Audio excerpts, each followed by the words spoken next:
खुलुमबाय लोगोफोर आं दिनै दोंसे खन्थाइ लानानै फैलायबाय बे खन्थाइखौ दैथायहरदों बिथां प्रबिन नार्जारि। बे खन्थाइखौ आवरायनो आखायाव लादों आं हेमानि बसुमतारी। दानिया बिथांनि खन्थाइखौ खोनासंलांदिनि। खन्थाइनि मुं आगै सेवालि। गोजोन सुदेम मोनाबिलि समाव नों सोंनाय बै फंसे रावा दाबोनो आंनि गोसोआव कलिं बेल बायदिनो रिंखांबाय थायो आगै सेवालि। नोंदि सोंदोंमोन बै मोनाबिलि समाव नों मोजां मोनोना मोना होननानै आंखौ आगै सेवालि। आंदि नोंखौ बेसेबां मोजां मोनोमोन रुगुं गैयै अख्रां बायदि फोरमायस'नो हायामोन बुंनानै।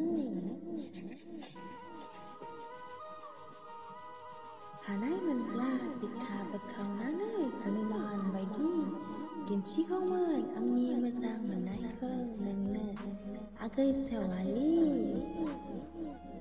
नोंदि आंनि गोसोखौ हमनो हायासै, आंनि मेगननि नोजोरखौ बुंस'नो हायासै।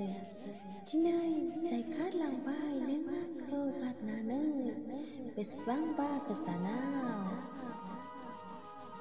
नाथाय नोंनि बै फंसे रावा थैजासिम आंनि गोसो गोरबोआव कलिं बेल बायदि रिंखांफैबाय थासिगोन आगै सेवालि।